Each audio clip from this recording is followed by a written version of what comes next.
Kültürhane Kent Rasathanesi'nde bu hafta kentlerin yaşam kalitesinden, döngüselliğinden, zehirsizliğinden bahsediyoruz. Buyurun.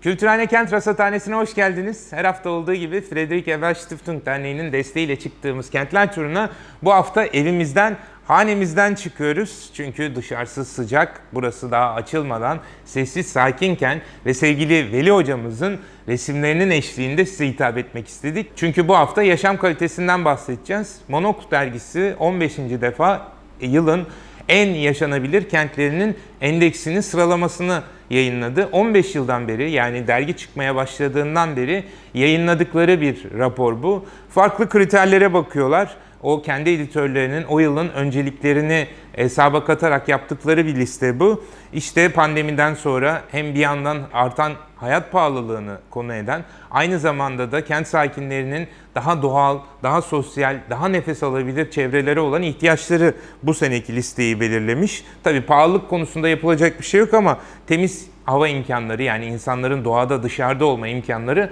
öne çıkmış. Daha da önemlisi diyalog, yani kent yönetimlerinin bir takım sorunları çözerken halkıyla, hemşerileriyle ne kadar diyalog kurduğu da bu senenin öne çıkan maddeleri arasında. Sıralamaya bakalım isterseniz daha fazla uzatmadan. Yaşam kalitesi en yüksek 5 kentin 5'i de Avrupa'da. Bunların içinde hatta ilk 25'te 14 tane Avrupa var. İlk sırada Kopenhag var. İkinci sırada Zürih, Lisbon, Helsinki ve 5. sırada da Stockholm geliyor. Geçen senenin şampiyonu Kopenhag, bu sene de şampiyon. Afrika'dan, Güney Amerika'dan, Amerika Birleşik Devletleri'nden hiç kent yok. Asya'dan olanlar da Uzak Doğu'da, işte Japonya, Kore, Singapur ve Tayvan'da. Dolayısıyla hani bu o eşitsizliğin de bir göstergesi. Yaşam kalitesi Avrupa'da, Kanada'da, Avustralya'da, Uzak Doğu'da mümkün. Ama diğer yerlerde ne yazık ki o kadar kaliteli bir yaşama sahip değiliz. Şimdi sıralamanın detaylarına çok fazla giremiyoruz. Çünkü Monok dergisi bu sıralamaya dair değerlendirmelerini, analizlerini Temmuz-Ağustos sayısında yayınlamış. Ona erişimimiz yok. Online erişim de biraz pahalı. Ona da gücümüz yetmediği için birazcık onların yayınladığı podcastlerden yola çıkarak biraz değerlendirme yapacağız. O da çok hoş. Linkini aşağı koyacağız. Hem böyle bir podcast ama içindeki bölümleri de ayrıntılandırılmış ve orada işte bir takım kentler hakkında bu ödülle ilgili değerlendirmeler yer alınıyor. Fakat tabii bunun belli bir kriteri de yok, yani yaşam kalitesi şuna bağlıdır, işte şunun olması gerekir, bunun olması gerekir gibi bir dayatma da yok burada. Farklı farklı uygulamaların değişik açılardan o kentteki yaşam kalitesini arttırdığını dile getiriyorlar. Bunu da dediğim gibi Monok dergisinin podcast kanalında Andrew Tuck'ın moderatörlüğünde hazırlanan Urbanist serisinden anlıyoruz. Çünkü buna dair 2 tane yayın yaptılar. Birincisi Kopenhag, yani hem listenin birincisi hem de podcast'te ilk olarak ele alınmış. Burada Kopenhag'da geçen sene, yani bu süre boyunca en ilgi çeken uygulama bir suni adanın inşasına başlanmış olması. Bu hem iklim değişikliğiyle mücadele açısından hem de o iklim değişikliğinin sonucu olarak sellere, su yükselmelerine, taşkınlara karşı bir önlem olarak düşünülmüş. Anladığım kadarıyla o Kopenhag'ın liman havzasının girişine bir kalkan gibi, bir set gibi, sel seti gibi kurulacak bir ada olacak. 275 hektar büyüklüğünde bir adadan bahsediyoruz ve üzerinde 35 bin kişinin yaşayabileceği bir konut alanı, bir yaşam alanı da burada oluşturulacak. Şimdi tabii buradaki çelişki şu: baktığınızda o iklim değişikliğine yönelik olarak bir çare bu ama buna yönelik eleştiriler de had safhadaymış. Çünkü oranın kurulması için, yani o adanın kurulması için yaklaşık 80 milyon ton toprak, yani o doldurma malzemesi taşınacak. Bu da günde 350 kamyon trafiği demekmiş Kopenhag içinden ve bu da işte o Danimarkalıların, Kopenhaglıların çok büyük tepkisini almış. Büyük ekolojik itirazlar var. Bunu biz yaşadık. İstanbul'da o dolgu alanlarının malzemelerini taşıyan o sarı kamyonların yarattığı trafiği, tehlikeyi, kazaları aklımızda. Tabii biz neden doldurduk onu henüz anlayabilmiş değiliz ama en azından buradakinin iklim değişikliği ile ilgili bir amacı var, bir hedefi var. Tabii yani bu aslında İstanbul açısından da önemli. Birçok kent için önemli. Çünkü bu Kopenhag tartışması, yani suların yükselmesiyle ilgili olarak biraz bakayım dedim. 2 Mart tarihli Green Roofs web sitesinde iklim değişikliği sonucu sular altında kalacak ilk 36 şehir sıralanmış. Birinci sırada Tokyo var, Mumbai, New York, Osaka ve İstanbul var. İstanbul'da o iklim değişikliği sonucunda sular altında kalacak başta gelen kentlerden biri olarak sayılıyor. İşte o yüzden de hani o doldurma alanları yapılırken acaba bu risk de göz önünde bulunduruldu mu? Buna yönelik bir takım önlemler alındı mı gibi bir soru işaretini dile getirmeden edemiyorum. Evet, kamyonlar geldi geçti ama niye geçti? Kopenhag'da en azından buna yönelik bir çaba var bunu engellemek için. Gelelim yine adalardan gideceğiz. Helsinki'de bu yaşam kalitesi endekslerinde her zaman üst sıralarda çıkan bir kent. Onun bir projesinden bahsediyor Andrew Tak ve onun çılgın projesi de bir takım ada yaratmakmış. Şimdi Kopenhag'ın adası Helsinki'nin takım adaları. Bu takım adalarının bu sefer iklim krizinin doğrudan işte bu suların yükselmesi, sellerle ilgisi yok. Tam tersine bir enerji tasarrufu, enerji alternatifi olarak öngörülmüş. Bunlar, yani sistemi tam anlayamadım ama yaklaşık 10 tane 225 metre çapında silindirik ada oluşturulacak Helsinki'nin sahilinde. Bu adalar bir yandan güneş, bir yandan rüzgar enerjisiyle elde ettiği ısıyla o silindirik depolardaki suyu ısıtacak ve bu ısınan su da bütün Helsinki'nin, yani en az bütün mü bilmiyorum ama yakın çevrenin o ısınma ihtiyacını karşılayacak. Yani aslında rüzgar ve güneş enerjisi sayesinde bir kente kalorifer sistemi kuruluyor. O ısı pompası sistemiyle bütün kent bu sayede ısınacak. Bunun avantajı ne? Bir, sıfır emisyon. Yani güneş ve rüzgar enerjisi olduğu için herhangi bir emisyonu yok ve toplam maliyetinde %10 daha ucuz olacağı düşünülüyor. Hem ucuz hem çevreci. Üstüne üstlük bu adaların bazıları bir akvaryum gibi, bir kuvöz gibi kapatılarak tropik ormanlar, işte havuzlar, yaşam alanları, rekreasyon alanları yaratılacakmış. Dolayısıyla bakıyorsunuz yine bir doldurma var. Deniz dolduruluyor ama bu sefer sürdürülebilir enerji kaynaklarını kullanarak kentin ısınma sorunu çözülüyor ve aynı zamanda da yeni kamusal alanlar ortaya çıkmış oluyor. Bu projenin daha da ilginç bir boyutu daha var. Bu böyle havadan gelmemiş. Helsinki Belediyesi bir tasarım yarışması yapmış. Bu tasarım yarışmasındaki fikir aslında enerji sorununu, yani Helsinki'nin enerji sorununu ve o karbon emisyonunu sıfırlama hedefine ulaşmak için bir çağrı yapmış. 225 başvurudan birinci gelen projeden bahsediyoruz. Bu Helsinki'nin silindirik aküler projesi, işte sıcak yürek olarak tarif ediliyor. Ve bu proje çağrısındaki birinci gelen fikirden bahsediyoruz. Bu şu açıdan önemli, yani mülakatta da geçiyor. En iyi uygulamalar takıntısından vazgeçmek gerekiyor. Hani nerede en iyi uygulama var onu da getirelim, neyse parası verelim gibi bir anlayıştan yenilikçi, inovatif uygulamalara bir yönelik çağrı. Biliyorsunuz bizde de belediyeler bu son dönemde özellikle yarışmalara çıkıyorlar. Ama bu yarışmalar genelde kentsel alanda o yapılı çevre üzerine ve belli bir hedefi, sınırı olan projeler. O yüzden de bir tasarım yarışmasına dönüyor. Böylesine bir yenilikçi yarışma fikri de bence çok ilginç. Yani biz bu sorunu şöyle çözeceğiz, buna siz nasıl bir teknik öneriyorsunuzdan ziyade tamamen ucu açık bir enerji sorunumuz var, bir karbon emisyonu hedefimiz var.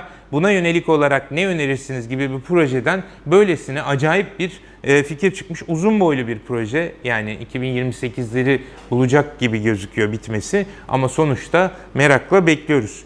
Bu yaşam kalitesinin listesinde olmayan bir kente gitmek istiyorum Helsinki'den. Yine İskandinavya'da kalalım. Listede yok ilk 25'te ama Malmö'de de çok enteresan işler yapılıyor. The Mayor sitesi Malmö'deki döngüsel politikalara dair kısa bir video yayınladı. Yani orada farklı alanlarda yapılan döngüsel ekonomi çabalarını bir araya getirmişler. Kısa bir video ama içinde müthiş ilhamlar var. Onu sizlerle paylaşmak istiyorum. Çünkü işte bizde de işte çevreci, ekolojik, demokratik, katılımcı birçok belediye var. Ama onlar birazcık dostlar alışverişte görsün gibi bir takım anekdotik icraatları öne sürüyorlar bu ilkeleri nasıl hayata geçirdiği için. İşte nasıl bütüncül, kapsamlı, tutarlı bir politika, ilke izlenebilir? Bu örnekte görebiliyoruz sanıyorum. Çünkü Malmö 2010'lardan itibaren bu karbon emisyonu, işte bu atık azaltma, döngüselliği ciddi olarak gündemine almış. Buna yönelik olarak kentsel alanın birçok alanında yeni uygulamalar hayata geçirmiş. Ne gibi? İnşaatla başlayalım. Çünkü eğer aramızda duygusal öncelikleri olanlar varsa inşaat deyince birazcık daha dikkat kesilirler sanıyorum. Ama bu inşaat onların duygusallığına hitap edebilecek bir inşaat değil. Onu baştan uyaralım. Kendilerinin fazla zamanını almayalım. Çünkü Malmö'de inşaatların fazlalıkları ya da eski yıkılmış, yeniden yapılmış konutlardan çıkan o kapılar, pencereler, işte aksesuarlar, onların hepsi geri dönüşüme tabi tutulmuş. Buradaki geri dönüşümden ziyade aslında geri kullanım. İşte videoda da gördüğünüz gibi bunlar, işte kapılar, menteşeler, tokmaklar, her neyse bunların hepsi bir yerde toplanıyor. Aynı objeye ihtiyaç duyanlar gidip oradan temin edebiliyorlar.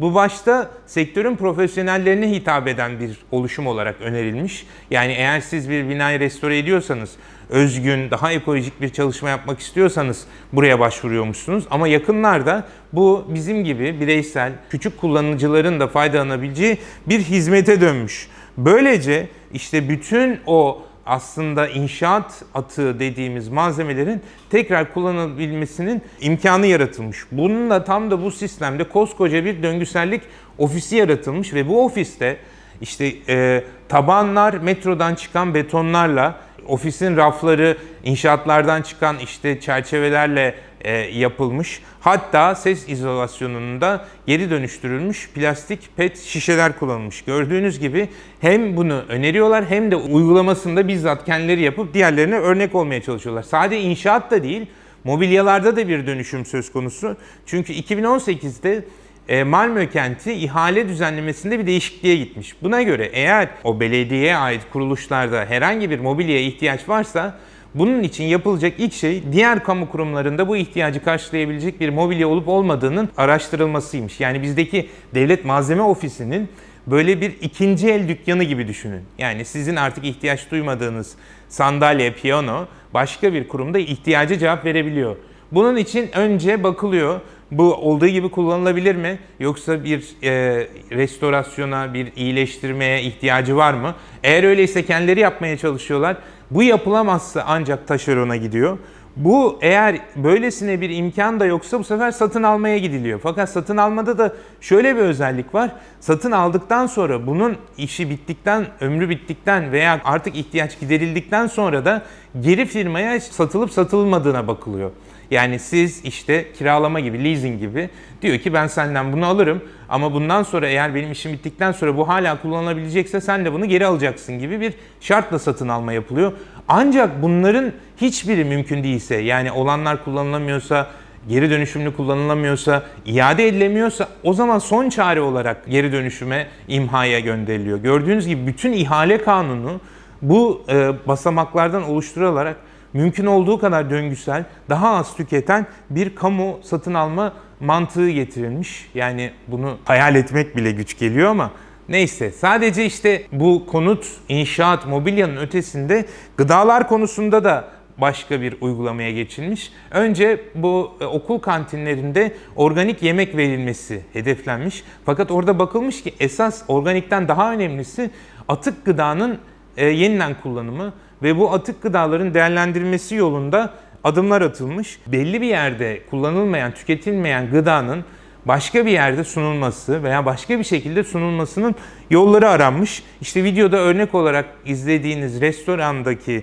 sunulan yemeklerin %90'ı böyle diğer başka öğünlerden, kurumlardan gelen yemeklerden oluşuyormuş. Böylece işte o gıda atığının, yani o doğaya tekrar dönmesi gereken bir çöp, katı atık alanını dolduran, transferi sorun olan atık sorunu böylece giderilmiş.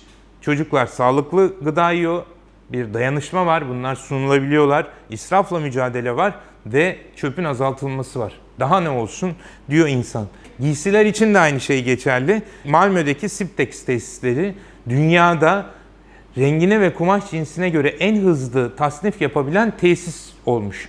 Böylece işte gördüğünüz gibi milyonlarca ton her sene giysi hem İsveç'ten hem de dünyadan geliyor. Burada rengine, kumaş cinsine göre çok hızlı bir şekilde ayrılabiliyor ve buna ihtiyaç duyan, hani belli renkte, belli malzemedeki kumaşa ihtiyaç duyanlara hemen iletilebiliyor. Böylece de işte bu yani milyonlarca ton giysinin çöplüklere gitmesi engellenmiş oluyor. Çok hızlı bir şekilde ayrıldım. Tekrar yeni hayatına kavuşabiliyor. Bütün bunlar tüketimden sonraki atığı azaltmaya yönelik çareler. Ama Malmö bununla da kalmıyor. Tüketim davranışlarını değiştirmeye yönelik de bir takım önlemler almaya başlıyor. Çünkü işte evet tüketiyoruz ama bu kadar yani nasıl olsa geri dönüşülecek, nasıl olsa başka türlü değerlendirilecek mantığının ötesinde tüketimi azaltmak, atığı azaltmak anlamına geldiği için özellikle çocuklara yönelik olarak ne tüketiyoruz, neden, nasıl tüketiyoruz ve bizim bununla işimiz bittikten sonra bunların akıbeti ne oluyor gibi bilgilendirme çalışmaları yapıyorlar ki bu çocuklar ileriki yaşlarında tüketim alışkanlıklarını değiştirebilsinler ve bütün bu geri dönüşüm, tekrar kullanım, ileri dönüşüm pratiklerine ihtiyaç duymadan çevre sorunlarını, bu atık sorununu azaltılabilsin. Görüyorsunuz inşaattan mobilyaya, gıdadan giysiye kadar daha bahsetmediğimiz işte halı sahalarda kullanılan plastik atıklarından o atık suyun tekrar dönüşümüne kadar birçok politika var. Ama baktığınızda biz döngüselliği hedefliyoruz dediğinizde A'dan Z'ye bütün bu sosyal alanlardaki bu ilkenin izini görüyorsunuz. Bizdeki gibi bir yandan aman kompost yapalım ama plastik suyla da devam edelim. İşte ekoloji festivali yapalım ama festivalin konvoyunu arabayla anlamsızca şehri dolaşarak yapalım gibi o çelişkilerden azade bir şekilde bütün o ilkeyi her türlü alana uygulama yönünde bir çaba var. Bütüncül bir yaklaşım var. Ne diyelim? Bu tür uygulamaların memleketimize de uğramasını umarak bitirelim ve tam da bu konuda bir yayınla son verelim Kıraat Köşemizi. Gerçi hani bizde Kültürhane'de bu kitapçık erişime açık yani edinebiliyorsunuz ama internette aşağıda adresini koyacağımız sitelerden de indirmeniz mümkün. Buğday Derneği'nin Avrupa Birliği desteğiyle yürüttüğü Zehirsiz Sofralar Projesi'nin yeni yayını vatandaşlar için zehirsiz kentlere doğru uygulamalar rehberi. İçinde bizim için bazen baş belası olan keneymiş, karasinekmiş, sivrisinekmiş, işte böcekmiş onlarla mücadelenin daha ekolojik, zehirsiz yöntemlerinden bahsediyor. Çok kolay yapılabilecek, yani gündelik hayatımızda elimizdeki malzemelerle hayata geçirebileceğimiz çok fazla formül var bu kitapçıkta. Dahası sadece vatandaşlara yönelik olarak da değil, bu proje kapsamında birçok başka bilgilendirmeler de yapılmış. Buradaki amaç işte bütün o kentlerde hem sofralarda hem de işte tarımda, çevre düzenlemesinde pestisitleri, zehirli katkıları kullanmadan da sorunlarla baş edilebileceği. Buna yönelik olarak daha öncesinde belediyeler için zararlılarla zehirsiz mücadele rehberi yayınlandı. Pestisitleri terk etmek, yerel yönetimler için bir rehber kitabı yayınlandı. Herbisitlere alternatifler, kentsel alanların bakımı için bir rehber yayınlandı.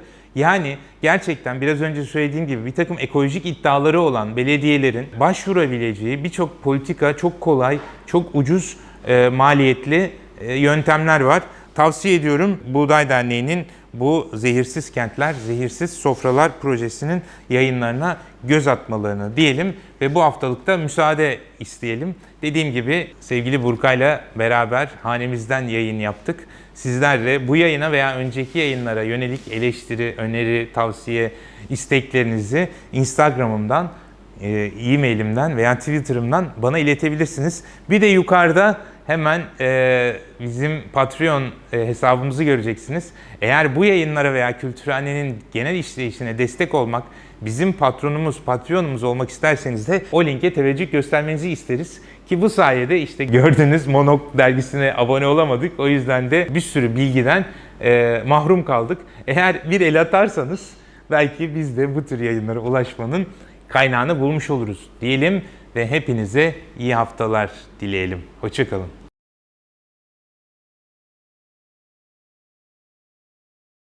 Böyle tam sanat ilhamıyla doğmuşken sen diyorsun ki sen bir şey yapacaksın.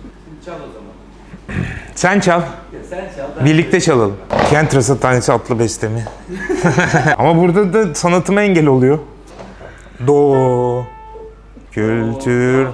Tam da ilham gelmişti. Tam bestemi yapacaktım Allah. Kültürhane, kent rasathane. Kültürhane, kent rasathane. Rap gibi. Fredrik.